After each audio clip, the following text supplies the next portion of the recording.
Dual nature of light and radiation में first point है electron emission.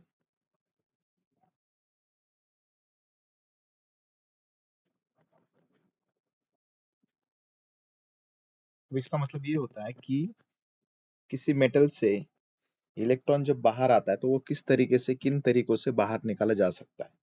तो उसके तीन टाइप है। फर्स्ट वाला है thermionic emission.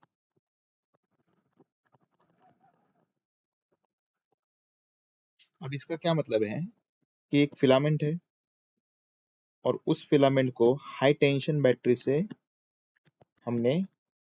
High tension battery से हमने करंट सप्लाई किया और इसका रेजिस्टेंस ज्यादा होने की वजह से इसके अंदर हीट तैयार होती है और उस हीट की वजह से इलेक्ट्रॉन जो है वो हाई एनर्जी वाले इलेक्ट्रॉन इसमें से बाहर निकल जाते हैं। तो इसे कहते हैं थर्मियोनिक इमिशन। ये थर्मियोनिक क्यों कहते हैं? क्योंकि हाई टेंशन बैटरी की वजह से उसके अंदर करंट फ्लो होता है, करंट की वजह से हीट तैयार होता है, हीट की वजह से हाई स्पीड इलेक्ट्रॉन बनते हैं और उसमें से सम इलेक्ट्रॉन एस्केप। ठीक है, तो ये है थर्मियोनिक इमिशन, ये फर्स्ट टाइप है। सेकेंड टाइप होता है फील्ड इमिशन। अब फील्ड इमिशन कैसे काम करता है? जैसे स्पार्क प्लग में होता है। सपोज ये कैथोड है, ये एनोड है, इसमें हाई वोल्टेज है और अगर इसके अंदर बहुत सारा हाई वोल्टेज हमने दिया तो कैथोड में के इलेक्ट्रॉन एनोड एब्सॉर्ब या अट्रैक्ट कर लेता है, तो उसे कहते हैं फील्ड इमिशन। तो ये क्यों होता है इनडायरेक्टली? जैसे कि फॉर एग्जांपल हमने यहाँ पे 10⁸ वोल्ट लगाया। अब इतना ज्यादा वोल्टेज लगाने के बाद बहुत पावरफुल सा इलेक्ट्रिक फील्ड बनेगा। तो वहां पे हम लिख सकते हैं वहां पे कि पावरफुल इलेक्ट्रिक फील्ड हम लगाते हैं, यानी एनोड एंड कैथोड हम एक्टिवेट कर देते हैं प्लस और माइनस, और उसकी वजह से क्या होता है, some electron are pulled out of cathode. और इसका एग्जाम्पल क्या है? जैसे कि मैंने आपको बताया स्पार्क प्लग। तो इलेक्ट्रॉन इमिशन के दो टाइप है, थर्मियोनिक इमिशन, फील्ड इमिशन। और थोड़ा आगे चलते हैं इससे। तीसरा जो टाइप है, जो जिसके ऊपर ये मेजॉरिटी चैप्टर डिपेंड है, उसका नाम है फोटो इलेक्ट्रिक इफेक्ट। अब ये कैसे होता है फोटो इलेक्ट्रिक इफेक्ट? इसमें किसी भी मेटल के ऊपर अगर सुटेबल लाइट गिरता है, उस लाइट की एनर्जी अंदर के जो इलेक्ट्रॉन्स बैठे हुए हैं वो एब्सॉर्ब कर लेते हैं और कुछ इलेक्ट्रॉन की एनर्जी बढ़ जाती है और कुछ इलेक्ट्रॉन उसमें से फिर एस्केप हो जाते हैं। तो इसे कहते हैं फोटो इलेक्ट्रिक इफेक्ट। मतलब इन शॉर्ट ये क्या है? This is emission of electrons from metal surface due to excitation. ये एक्साइटेशन जो होता है क्यों होता है? By incident energy by a suitable radiation. ठीक है, मतलब एक सुटेबल रेडिएशन अगर एनर्जी देता है और वो इलेक्ट्रॉन एब्सॉर्ब कर लेते हैं, तो वो electron high speed energy electron उसके मॉलिक्यूलर या अट्रैक्शन से निकल जाता है। तो वहां पर उसे कहते हैं फोटो इलेक्ट्रिक इफेक्ट। अब ये डिस्कवर किसने किया था? तो ये डिस्कवर किया था हेनरीज हर्ट्ज ने।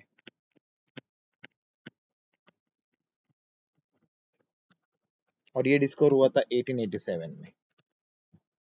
लेकिन इसके ऑब्जर्वेशंस ज्यादातर इसके आगे किए थे हेलवेच एंड लेनार्ड ने।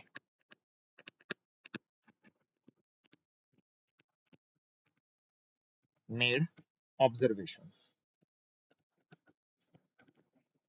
ठीक है, और इस ऑब्जर्वेशन से उसकी प्रॉपर्टीज पता चली। तो अब ये जो है, इसके लिए एक सेटअप है, एक्सपेरिमेंटल सेटअप, जिससे कि इस एमिशन के प्रॉपर्टीज पता चले। और उस सेटअप में क्या होता है, एक window, cathode ray tube, suitable cathode, इस साइड एनोड रहता है, और इसके आगे यहाँ पर होता है कम्यूटेटर। ये कम्यूटेटर जो होता है ये वोल्टेज को या पोलैरिटी को चेंज करने का काम करता है। ठीक है, तो ये शॉर्ट सर्किट यहाँ पे बताया कि कम्यूटेटर है, प्लस माइनस है, यहाँ पे वो एडजस्टमेंट होती है कि इसकी पोलैरिटी चेंज की जा सकती है। ठीक है, so this is commutator arrangement. ये बैटरी है, वोल्टेज मेजर करने के लिए वोल्ट मीटर, और एक एमीटर हमें इन लाइन जोड़ना पड़ेगा। अब इसका वर्किंग कैसे चलता है देखो, इसके ऊपर हम सुटेबल लाइट इरेडिएट करते हैं। ये लाइट इसके अंदर के इलेक्ट्रॉन को एक्साइट करता है और इलेक्ट्रॉन्स वहां से निकल जाते हैं। ठीक है,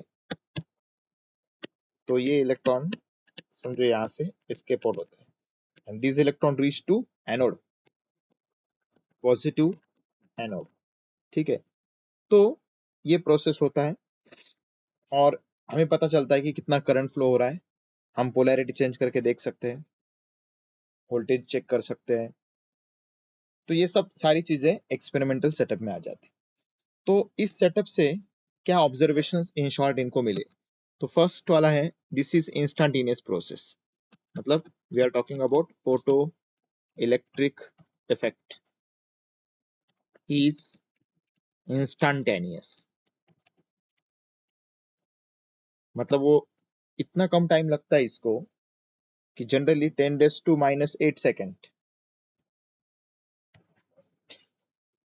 इंस्टेंटेनियस, इट रिक्वायर्स ओनली 10⁻⁸। ठीक है, तो इतने ही टाइम में क्या हो जाता है, जैसे ही वहां पे इलेक्ट्रॉन लाइट आता है तो इलेक्ट्रॉन बाहर निकल जाते हैं। It requires a very short time of 10⁻⁸। ठीक है, अब ये तो इसका बेसिक प्रॉपर्टी है कि ये फास्ट इंस्टेंटेनियस प्रोसेस है, बट इससे ये भी पता चला कि all this emissions depends on, देखो यहाँ पे फ्रीक्वेंसी, उसके बाद ब्राइटनेस, उसके बाद वोल्टेज, करंट, ये सारी चीजें यहाँ पे आने वाली है। सो वन बाय वन हम प्रॉपर्टी देखेंगे कि फ्रीक्वेंसी से क्या होता है, ब्राइटनेस से क्या होता है, एक्सेट्रा एक्सेट्रा। देखो, अब इसके लिए कुछ हमें बेसिक्स पता होनी चाहिए। तो बेसिक के बारे में पहले देखेंगे हम कि जो बेसिक इसके लिए लगने वाले हैं। देखो, सबसे पहला जो बेसिक है वो है एनर्जी ऑफ लाइट, या वी कैन से रेडिएशन। तो रेडिएशन की एनर्जी किस चीज पे डिपेंड होती है, देखो जब हम कहते हैं लाइट, फॉर एग्जांपल एक्सरे, और जब हम कहते हैं विजिबल लाइट यानी सिंपल वाला लाइट, ठीक है, अब इन दोनों लाइट्स में क्या फर्क है। एक्सरे जो होता है उसकी फ्रीक्वेंसी बहुत ज्यादा होती है, मतलब नंबर ऑफ वेव्स बहुत ज्यादा होते हैं। विजिबल लाइट के नंबर ऑफ वेव्स कम होते हैं। यू कैन सी, इतनी सी जगह में समझो यहाँ पे 1 लाख वेव्स है, तो यहाँ पे विजिबल लाइट के लिए थोड़े कम वेव्स है। वेव मतलब एक क्रिस्ट और एक ट्रफ, एक क्रिस्ट और एक ट्रफ, एक क्रिस्ट और एक ट्रफ। तो आप देख सकते हैं यहाँ पे नंबर ऑफ वेव्स कम ज्यादा होते हैं। तो फ्रीक्वेंसी के ऊपर एनर्जी डिपेंड होती है। तो हम लिख सकते हैं एनर्जी प्रोपोर्शनल टू फ्रीक्वेंसी, और फ्रीक्वेंसी मतलब क्या होते हैं, नंबर ऑफ वेव्स पर सेकेंड, हर सेकंड कितने वेव जाते हैं, इसको क्या कहते हैं हम, फ्रीक्वेंसी। तो एनर्जी किसी भी लाइट की डिपेंड होती है फ्रीक्वेंसी पे। देखो, एक्सरे बॉडी फ्लैश के अंदर जा सकता है, ठीक है, मास के अंदर जा सकता है, फ्लैश बॉडी के अंदर जा सकता है, because it has high energy. और हाई एनर्जी है क्योंकि उसकी फ्रीक्वेंसी बहुत ज्यादा है, नंबर ऑफ वेव्स बहुत ज्यादा है। तो देखो इसका मैथमेटिकल डेरिवेशन जो इसके बाद बार बार काम में आएगा, energy E proportional to frequency को न्यू से दिखाते हैं, न्यू। और ये प्रोपोर्शनलिटी साइन निकालने के बाद यहाँ पे कांस्टेंट आता है एच, और ये एच मतलब होता है प्लैंक कांस्टेंट। तो याद रखो H is the plank constant, और उसकी वैल्यू याद रखनी पड़ेगी 6.63 10⁻34 जूल सेकेंड। यानी ये होता है एनर्जी इनटू टाइम, और वो फॉर्मूला से भी हम चेक कर सकते हैं। ठीक है, तो E equal to H nu, nu मतलब फ्रीक्वेंसी, ठीक है, फ्रीक्वेंसी मतलब 1/टाइम, और ये टाइम ऊपर जाएगा एनर्जी के साथ मल्टीप्लाई करेगा। ठीक है, तो Planck constant E equal to H nu एक बेसिक फॉर्मूला। अब देखो कुछ टर्म्स है इसके अंदर। अब ये जो एनर्जी है E equal to H nu, energy के यूनिट्स यहाँ पे क्या आने वाले, देखो एक्चुअली बेसिक यूनिट जो है वो तो जूल रहेगा, जो एसआई यूनिट है एनर्जी के लिए, but electron volt is also common unit used. ठीक है, अब इलेक्ट्रॉन वोल्ट को ईवी से दिखाते हैं, और एक ईवी की वैल्यू, ई की वैल्यू डाल देना है 1.6 10⁻19, इट कम्स इन जूल। लेकिन ये कैसे आता है मैं बता दूं। देखो हम जब कहते पोटेंशियल, जैसे किसी सेल में पोटेंशियल है तो वो क्या कर सकता है, वर्क कर सकता है। अगर हम कहते हैं किसी सेल में पोटेंशियल है, वोल्टेज है, तो वर्क कर सकता है।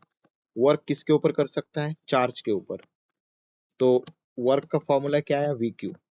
लेकिन चार्ज कितना होता है, ई इलेक्ट्रॉन का, और वी मतलब वोल्टेज। तो डब्ल्यू का फॉर्मूला क्या आया, वी इंटू ई। ठीक है, पोटेंशियल मतलब work upon charge, charge multiply में चला गया तो वी इंटू क्यू आया, W equal to V Q. तो क्यू की जगह पे ई लिख सकते, तो वर्क का फॉर्मूला ईवी आ गया। तो work is nothing but the form of energy, इसीलिए एनर्जी हम ईवी से दिखा सकते हैं, इलेक्ट्रॉन वोल्ट। तो एक इलेक्ट्रॉन वोल्ट मतलब क्या, ये एनर्जी होती है, ठीक है, by which one electron gets accelerated due to potential difference यानी वोल्टेज ऑफ वन वोल्ट। तो लाइकवाइज हमें कन्वर्जेंस करने हैं यहाँ पे, जैसे कि समझो एग्जांपल 3 इलेक्ट्रॉन वोल्ट है, तो क्या करना है, सिंपली 3 ई की वैल्यू डाल देनी है, और ये आंसर आ जाएगा जूल में। ठीक है, तो 3 इंटू 1.6 10⁻19 जूल। तो ये ईवी भी याद रखो आप। देखो ईवी का जूल ऐसे करते हैं, और जूल का ईवी अगर करना है तो ये डिवाइड में जाएगा। ठीक है, तो इस तरह से एनर्जी का कन्वर्जेंस होता है इसमें। अब देखते हैं थ्रेशोल्ड। देखो थ्रेशोल्ड फ्रीक्वेंसी,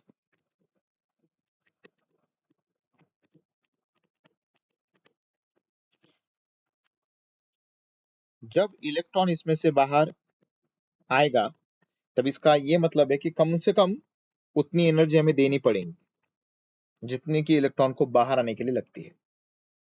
थ्रेशोल्ड फ्रीक्वेंसी मतलब क्या, कम से कम इतनी फ्रीक्वेंसी अगर देंगे। देखो ये जो लाइट है इसकी हम फ्रीक्वेंसी सेट करने जा रहे हैं, तो कुछ पर्टिकुलर फ्रीक्वेंसी देने के बाद ही उस इलेक्ट्रॉन को उतनी एनर्जी मिलती है कि जिससे वो बाहर आ सके। तो इसीलिए थ्रेशोल्ड फ्रीक्वेंसी मतलब क्या होती है, मिनिमम फ्रीक्वेंसी रिक्वायर्ड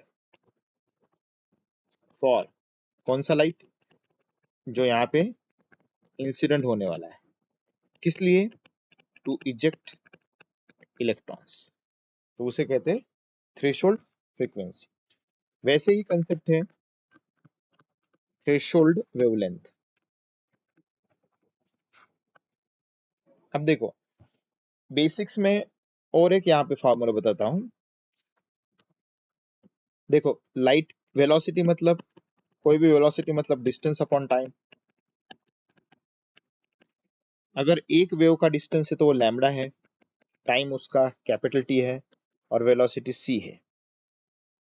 लेकिन 1/टाइम को हम फ्रीक्वेंसी कहते हैं, तो फार्मूला है N lambda, C equal to N lambda. देखो अब c equal to N lambda आया, एन को न्यू लिख सकते frequency, velocity of light constant है, उसकी वैल्यू 3 × 10⁸ होती है। तो इसका ये मतलब निकलता है कि वैल्यू अगर फ्रीक्वेंसी बढ़ती है तो वेवलेंथ कम हो जाती है। ठीक है, वेवलेंथ कम होती है तो फ्रीक्वेंसी बढ़ जाती है। ठीक है, तो इस तरह से ये वैल्यूज कम ज्यादा होते हैं। ठीक है, तो अब इसका मतलब ये है, देखो फिर से एक बार, थ्रेशोल्ड फ्रीक्वेंसी क्या है? कम से कम फ्रीक्वेंसी, मिनिमम कम से कम इतनी फ्रीक्वेंसी हमें लग रही है। ठीक है, इतनी फ्रीक्वेंसी लगेंगी तब इलेक्ट्रॉन बाहर आएगा। लेकिन अगर हम थ्रेशोल्ड वेवलेंथ की बात कर रहे हैं तो इससे उल्टा आएगा, क्योंकि देखो फ्रीक्वेंसी जब बढ़ती है तो वेवलेंथ कम होती है। तो हम क्या लिखेंगे यहाँ पे? It is maximum wavelength for which electron eject from metal.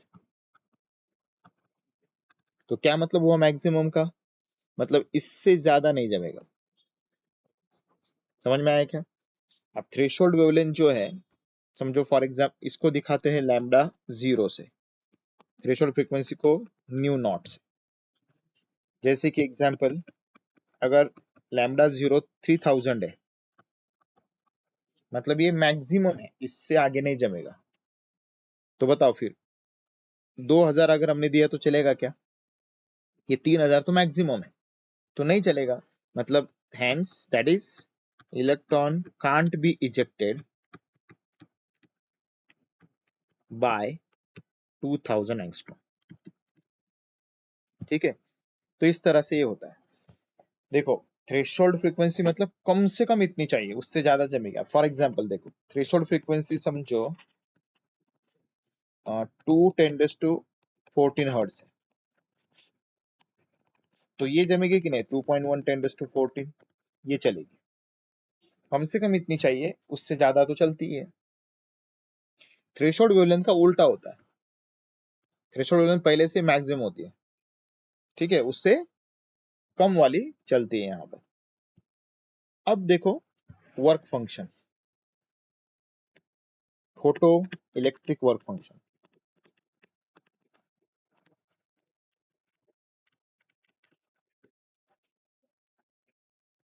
Photo electric work function देखो, इलेक्ट्रॉन मेटल के अंदर से बाहर आने के लिए जो वर्क लगता है उसे कहते हैं photoelectric work function.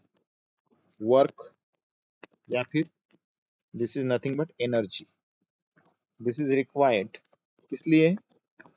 To eject electron from metal surface. ठीक है, तो मेटल सरफेस तक लाने के लिए, या फिर इसको ऐसा भी लिख सकते हैं, energy needed to eject electron या excite electron up to the surface, surface तक लाना है उसको। ठीक है,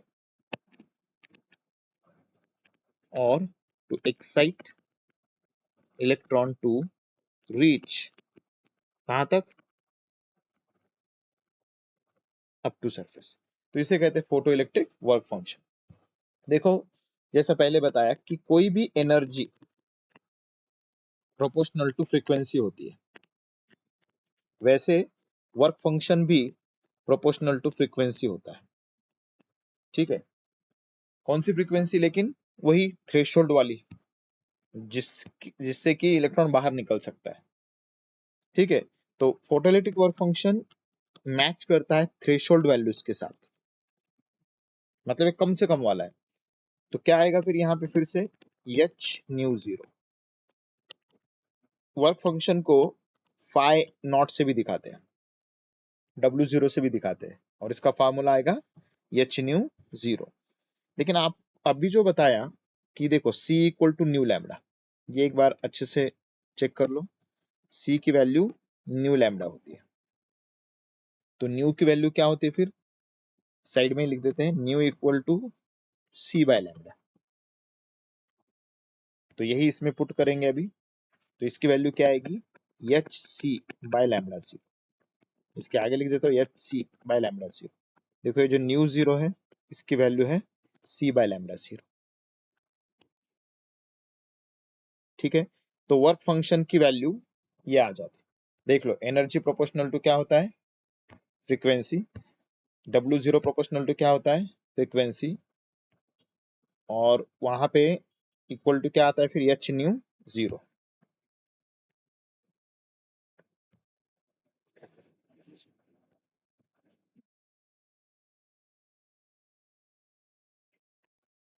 ठीक है, तो ये है वर्क फंक्शन के लिए फॉर्मूला। अब ये जो थ्रेशोल्ड एनर्जी, थ्रेशोल्ड फ्रीक्वेंसी है, थ्रेशोल्ड वेवलेंथ है और फोटोइलेक्ट्रिक वर्क फंक्शन है, ये तीनों एक दूसरे से रिलेटेड है। ठीक है, अब थोड़ा इससे आगे जाते हैं। देखो ये जो है इसका एक इम्पोर्टेंट इक्वेशन बनाया था आइंस्टाइन ने, जिसे हम कहते हैं Einstein's photoelectric equation.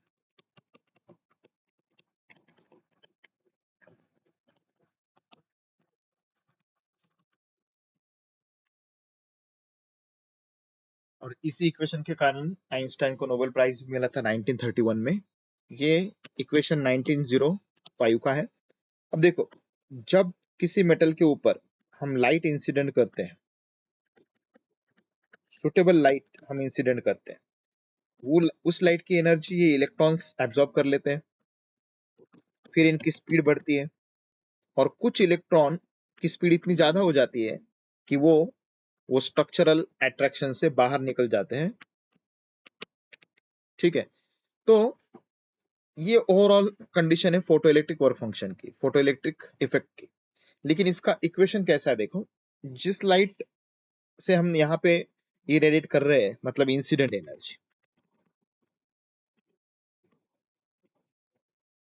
Incident energy ये दो हिस्सों में बढ़ जाती है। फर्स्ट, कुछ एनर्जी इलेक्ट्रॉन को ऊपर लाने के लिए काम में आती है, मतलब यहां से यहां तक, ये फर्स्ट पार्ट है। और सेकंड पार्ट ये है, देखो हम जो एनर्जी दे रहे हैं उसका कुछ पार्ट इलेक्ट्रॉन को ऊपर लाने के लिए, मतलब जिसे हम क्या कहते हैं, वर्क फंक्शन, मतलब उसमें से कुछ energy to reach electron up to surface, plus अगर कुछ एनर्जी बची तो इलेक्ट्रॉन को काइनेटिक एनर्जी देने के लिए काम में आती है। मतलब हम जो एनर्जी दे रहे हैं इंसिडेंट एनर्जी, वो दो हिस्सों में बढ़ जाती है। First, energy to reach electron up to the surface, और कुछ अगर बच गई तो वहां से उसको बाहर निकालने के लिए, मतलब kinetic energy of ejected electron. देखो कोई भी एनर्जी एच न्यू के फॉर्म में होती है, और ये जो वर्क फंक्शन है जिसे हम अब तक वर्क फंक्शन कहते आ रहे हैं, डब्ल्यू जीरो, देखो ये जो है इसको हम कहेंगे एनर्जी। इंसिडेंट एनर्जी को सिर्फ ई से दिखाएंगे, वर्क फंक्शन को डब्ल्यू जीरो से, और काइनेटिक एनर्जी के से दिखाएंगे, E equal to W zero plus K. तो ये है आइंस्टाइन का इक्वेशन। लेकिन एनर्जी तो एच न्यू होती है, और ये भी एनर्जी का फॉर्म है, इसे एच न्यू जीरो लिखेंगे। न्यू जीरो मतलब कौन सी, थ्रेशोल्ड वाली, प्लस काइनेटिक एनर्जी के। अगर इस इक्वेशन को सॉल्व कर दिया तो कैसे आएगा, H nu minus H nu zero equal to kinetic energy. तो काइनेटिक एनर्जी का फॉर्मूला, एच कॉमन निकाले तो new minus nu zero.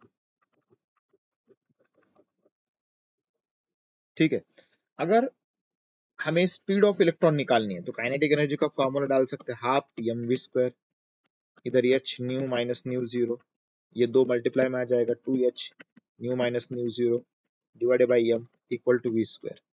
We कितना आएगा, under root two H nu minus nu zero upon M. This is velocity of fastest electron.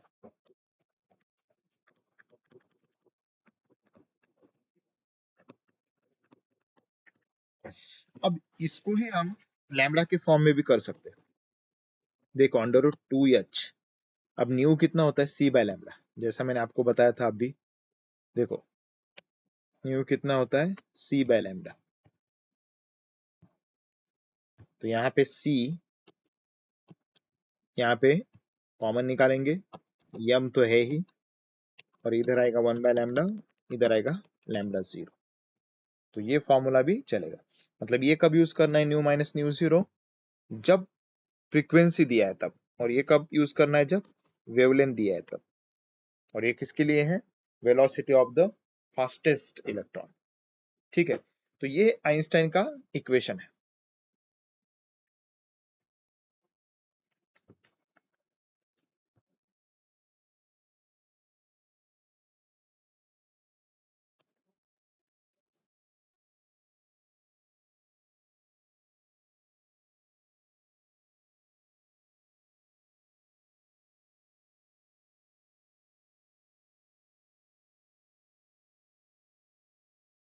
अब ये Einstein का equation आ गया। अब इसके ऊपर डिपेंड कुछ पॉइंट से देखो। First point, frequency dependence. अब इसका मतलब ये है कि फ्रीक्वेंसी से क्या क्या असर पड़ता है फोटो इलेक्ट्रिक इफेक्ट के ऊपर। अब देखो, फॉर एग्जाम्पल यहाँ पर फ्रीक्वेंसी अगर हम बढ़ा देंगे, ध्यान दो, फ्रीक्वेंसी अगर यहाँ पे हम बढ़ा देंगे, समझो ये फ्रीक्वेंसी है, ये बढ़ा देंगे, ठीक है, तो ये फ्रीक्वेंसी बढ़ाने के बाद ये जो वर्क फंक्शन है ये तो फिक्स रहता है, वर्क फंक्शन के ऊपर तो कुछ असर नहीं होगा, वर्क फंक्शन फिक्स रहता है। ठीक है, तो के भी बढ़ जाएगी। ठीक है, तो सिंपली हम क्या लिख सकते हैं यहाँ पर कि अगर हमने ये बढ़ा दिया तो ये वैल्यू भी बढ़ जाएगी, क्योंकि ये जो वैल्यू है यहाँ पे मैं लिख देता हूं, this is constant for a given material. किसी भी मटेरियल का वर्क फंक्शन फिक्स होता है, तो क्या होगा यहाँ पर वैल्यूज कौन सी बढ़ेंगे, सिर्फ अगर न्यू बढ़ता है तो काइनेटिक एनर्जी बढ़ जाती है, राइट। मतलब फ्रीक्वेंसी बढ़ती है तो काइनेटिक एनर्जी बढ़ जाती है। ये पॉइंट यहाँ पे याद रखना है, फ्रीक्वेंसी अगर बढ़ती है तो काइनेटिक एनर्जी बढ़ जाती है। देखो, तो जैसे ही फ्रीक्वेंसी बढ़ती है, frequency of what, incident light, तो क्या बढ़ता है फ्रीक्वेंसी बढ़ने से, फ्रीक्वेंसी बढ़ने से एनर्जी बढ़ती है उस लाइट की। ठीक है, उस लाइट की एनर्जी बढ़ती है।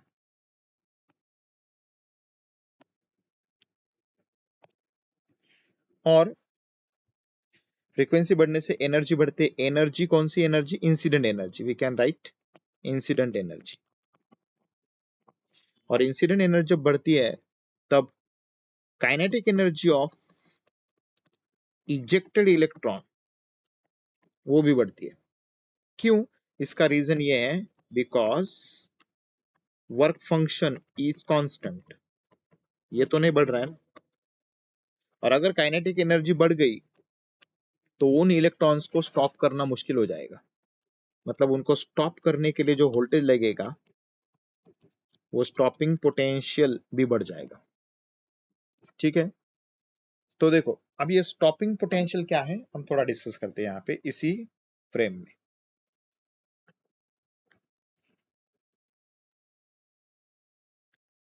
अब देखो स्टॉपिंग पोटेंशियल, तो यहाँ पर सपोज एक कैथोड है और एक एनोड है। समझो कैथोड में से इलेक्ट्रॉन बाहर आ रहे हैं and they are fast enough to reach anode. अब क्या होता है, सपोज एनोड पे +10 वोल्ट है और इधर कैथोड पे -10 वोल्ट है। ठीक है, और यहाँ पे समझो 500 इलेक्ट्रॉन्स रीच कर रहे हैं, 500 इलेक्ट्रॉन्स। कब, जब हमने +10 वोल्ट दिया तब। सपोज हमने वोल्टेज कम कर दिया, 2 वोल्ट रख दिया सिर्फ, तब क्या हो जाएगा, इतने सारे तो अट्रैक्ट नहीं कर पाएगा एनोड। समझो वहां पे 100 इलेक्ट्रॉन अट्रैक्ट करता है। समझो हमने 0 वोल्ट रख दिया, तो 0 वोल्ट रखने के बाद इलेक्ट्रॉन की संख्या 0 नहीं होती। क्यों, क्योंकि इलेक्ट्रॉन में जो स्पीड आती है वो ड्यू टू लाइट होती है। मतलब स्पीड देने का काम कौन कर रहा है, लाइट। अब ये लाइट तो यहाँ से आ रहा है और लाइट की एनर्जी लेके इलेक्ट्रॉन भाग रहे हैं, तो आपने अगर एनोड का वोल्टेज भी कम कर दिया या जीरो भी कर दिया तो वो रुकने वाला नहीं है। मतलब ऐसा नहीं होता है कि यहाँ पे 0 वोल्ट कर दिया तो इलेक्ट्रॉन रुक ही गए, नहीं, फिर भी कुछ इलेक्ट्रॉन पहुंचेंगे। फॉर एग्जांपल 30 इलेक्ट्रॉन्स रीच कर रहा है, ठीक है। लेकिन हमें क्या करना है, इलेक्ट्रॉन को स्टॉप ही करना है। अगर इलेक्ट्रॉन को स्टॉप ही करना है आपको तो फिर उल्टा वोल्टेज लगाना पड़ेगा। अब तक हम एनोड को प्लस देते आ रहे थे, अब एनोड को माइनस देंगे। समझो -3 वोल्ट देके देखा और वहां पे 10 इलेक्ट्रॉन आने लगे। अब -3 लगाने से क्या हुआ, एनोड को माइनस लगाने से क्या हुआ, एनोड ने इलेक्ट्रॉन को रिजेक्ट करना शुरू कर दिया। बट स्टिल जो इलेक्ट्रॉन फास्ट इनफ है वो तो पहुंच जाएंगे। अब -3 से भी काम बना नहीं, हमने -5 वोल्ट लगा के देखा और तब पता चला कि समझो 3 इलेक्ट्रॉन जा ही रहे हैं। हमने -6 वोल्ट लगा के देखा और जब पता चला कि 0 इलेक्ट्रॉन पहुंच रहे हैं। तो ये -6 जो है, this is called as stopping potential. तो समझ में आया क्या कंसेप्ट? स्टॉपिंग पोटेंशियल मतलब क्या होता है? It is negative voltage given to anode for which, ये देने के बाद ही क्या होता है, ऑल इलेक्ट्रॉन स्टॉप्स। जैसे कि वहां पे करंट कितना हो जाता है, 0। तो उसे कहते हैं स्टॉपिंग पोटेंशियल। लेकिन सुनो, ये जो स्टॉपिंग पोटेंशियल है ये डिपेंड किस पे करता है? ये डिपेंड करता है एनर्जी ऑफ इलेक्ट्रॉन पे। अब इलेक्ट्रॉन की एनर्जी मतलब कौन सी? Kinetic energy of ejected electrons की। लेकिन एनर्जी उसके अंदर कहां से आ रही है? जो एनर्जी वो लाइट दे रहा है उनके ऊपर। और लाइट की एनर्जी किसके ऊपर डिपेंड होती है? फ्रीक्वेंसी।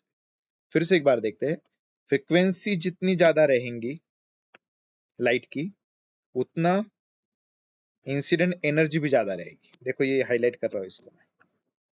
और जितनी एनर्जी ज्यादा रहेंगी उतना इलेक्ट्रॉन फास्ट निकल के आएगा।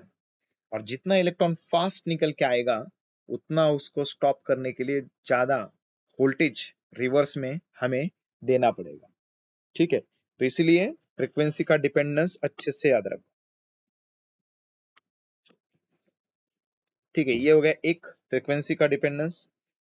अब दूसरा पॉइंट, फ्रीक्वेंसी हो गया, अब ब्राइटनेस या इंटेंसिटी।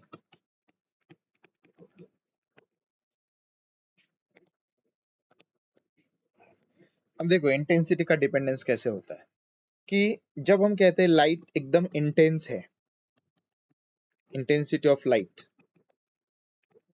तो वो होता है उसका ब्राइटनेस, ब्राइटनेस ऑफ लाइट। लेकिन सुनो, ब्राइटनेस जितना ज्यादा होता है उतना लाइट का पावर ज्यादा होता है।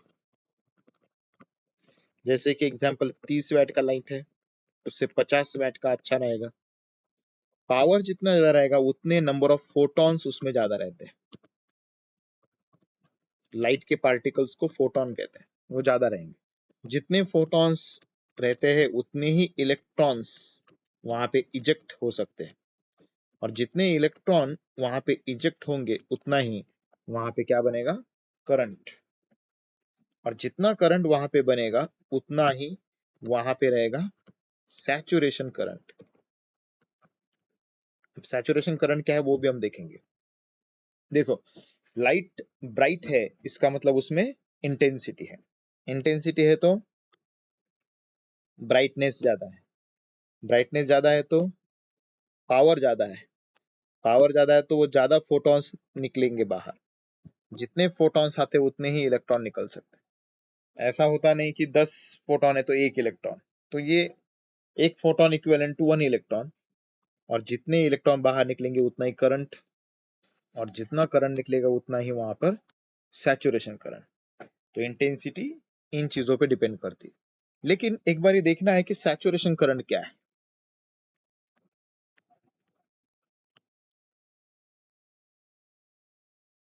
देखो, सपोज ये कैथोड है,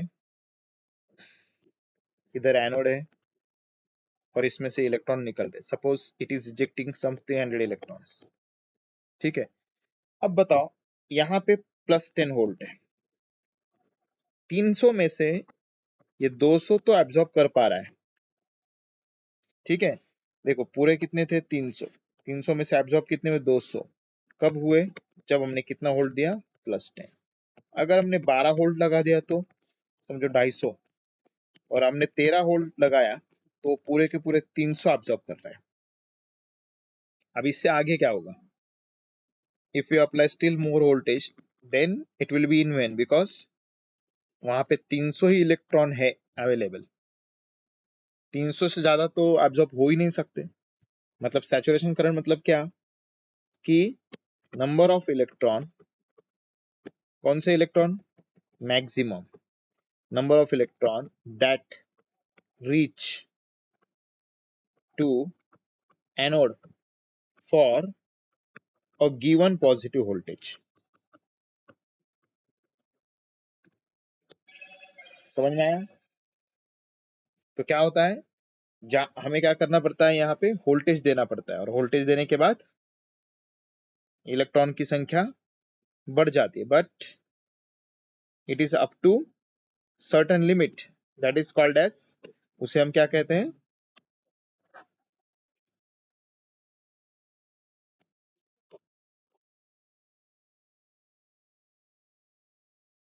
ठीक है, तो ये सैचुरेशन करंट होता है, मतलब मैक्सिमम करंट पॉसिबल।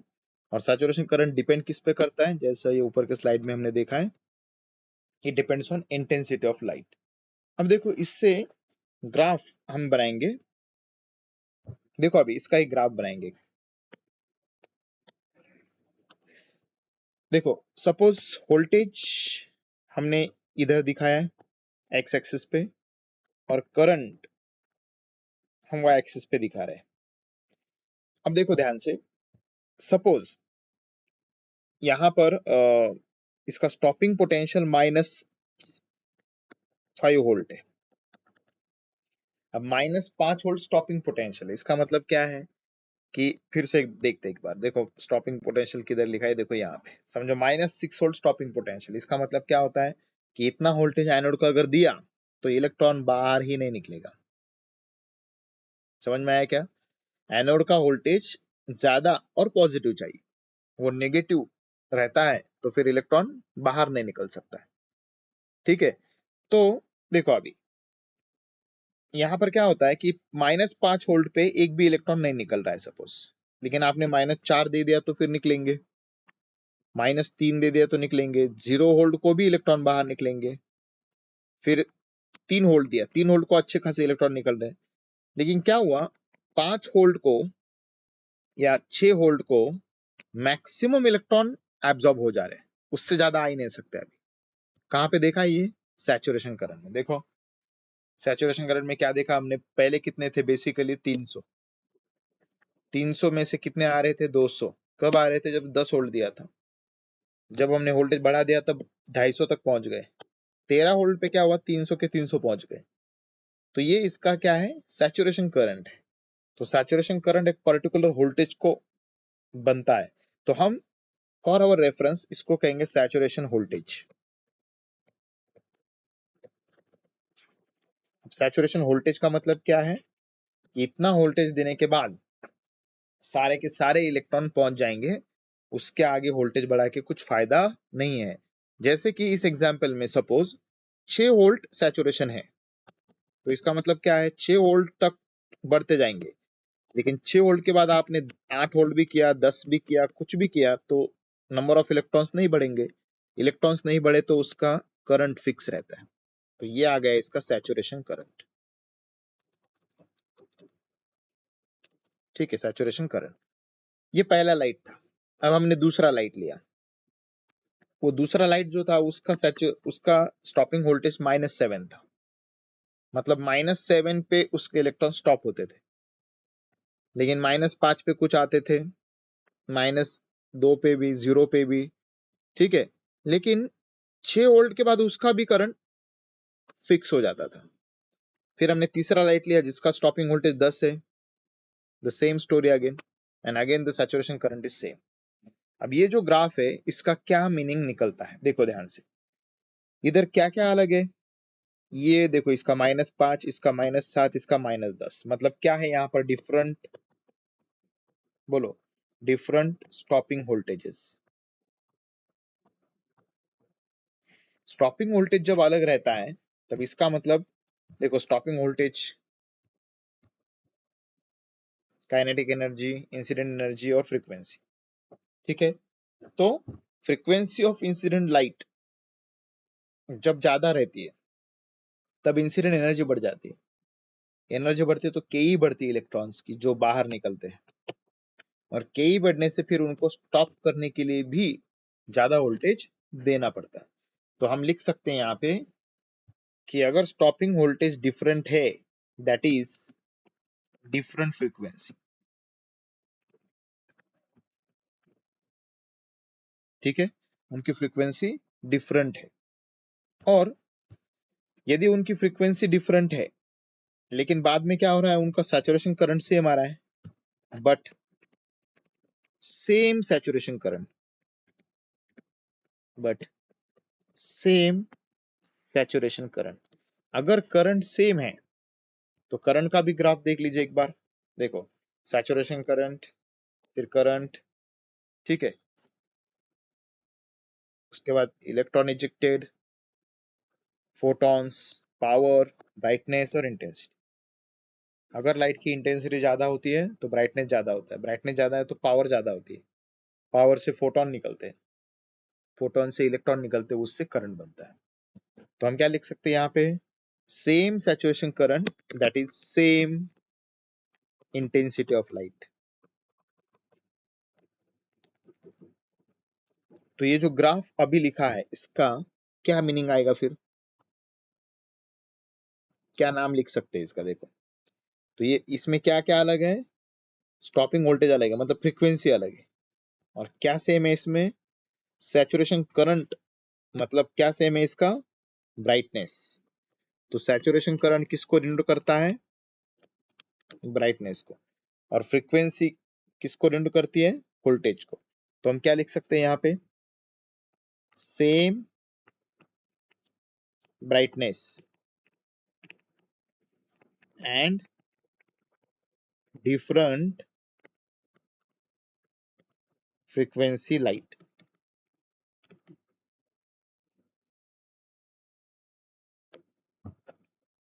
अब ऐसा एक ग्राफ निकालेंगे।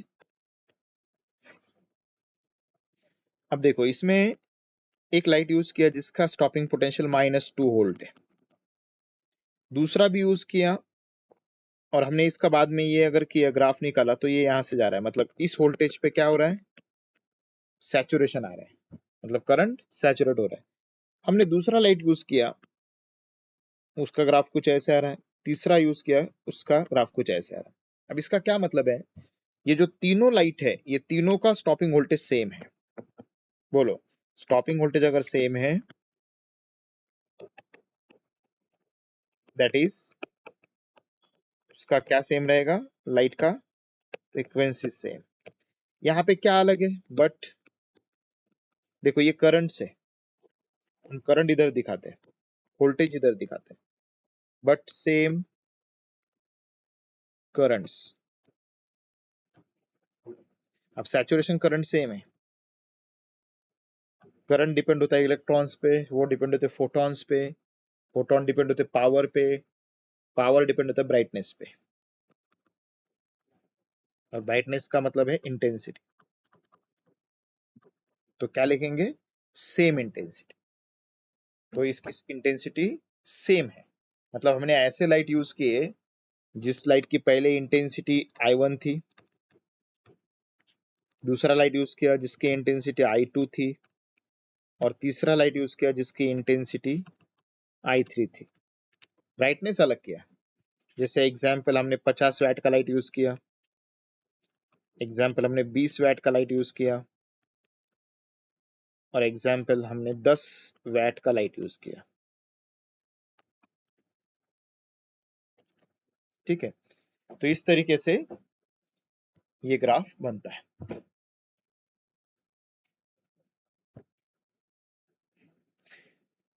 अब देखो, नंबर ऑफ फोटॉन्स,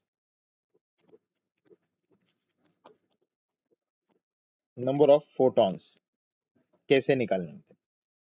देखो, जैसा कि आप भी देखा है हमने कि फोटॉन्स की संख्या किस पे डिपेंड होती है, फिर से एक बार देखो, इंटेंसिटी मतलब ब्राइटनेस, ब्राइटनेस ज्यादा है तो पावर ज्यादा होती है लाइट की, 50 वैट, 60 वैट। जितनी पावर ज्यादा उतने फोटोन ज्यादा निकलते हैं, उससे इलेक्ट्रॉन ज्यादा निकलते हैं, फिर उससे करंट ज्यादा बन जाता है। तो फोटॉन्स अगर निकालने हैं तो फॉर्मूला क्या आएगा, फिर से देखो, energy equal to H nu, याद है आपको, और न्यू की जगह पे सी बाय लैम्डा। ये किसके लिए, एक फोटोन के लिए।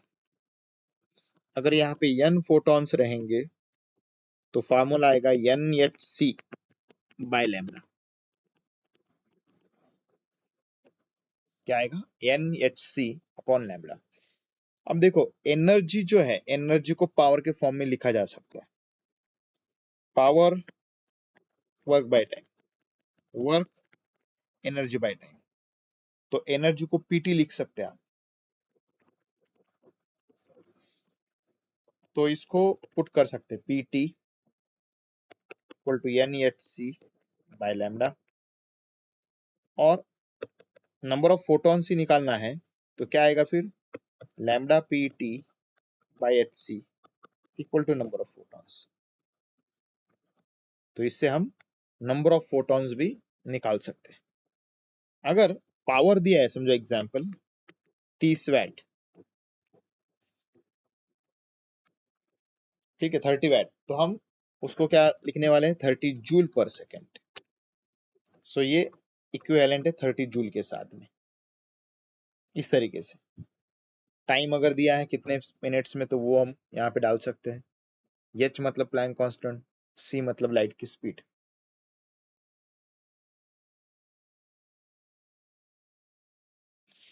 तो इस तरीके से नंबर ऑफ फोटॉन्स भी इसमें से निकाले जा सकते हैं।